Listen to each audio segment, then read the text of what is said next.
Yang kijingken mo hang akin yaisa Ya jingit jongi kabla mo Wanla siya jingay siya ba Ngam laban yoi Ngam tip kumno siya to ba pilong Ko ba iit na nga siya jingay siya lindet Dalay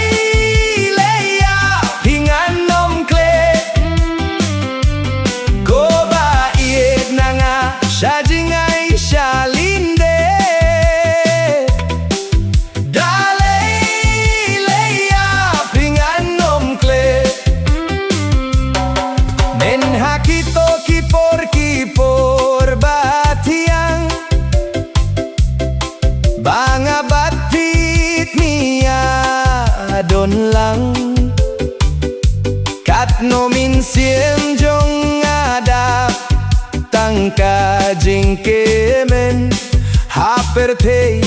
nga sengaw kumhaeden Hato pilase mo banklet no yanga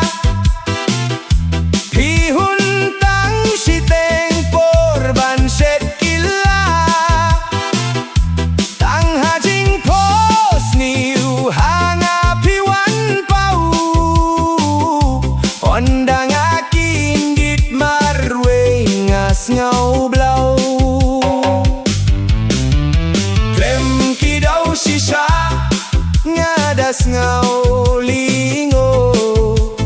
Pihun senanga banlindet no Klem kidaw sisa ngadas ngau lingo Pihun senanga banlindet no Siya'y minta kay bapisa pisong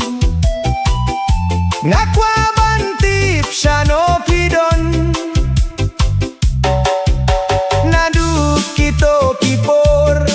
Bapi ijindat Hadu minta ngadang yaya Hato bilase mo banklet no yanga Pihun tang siteng porban set kila Tang hajing pos miu hanga piwan pau Ondang akin dit marwe ngas ngau blau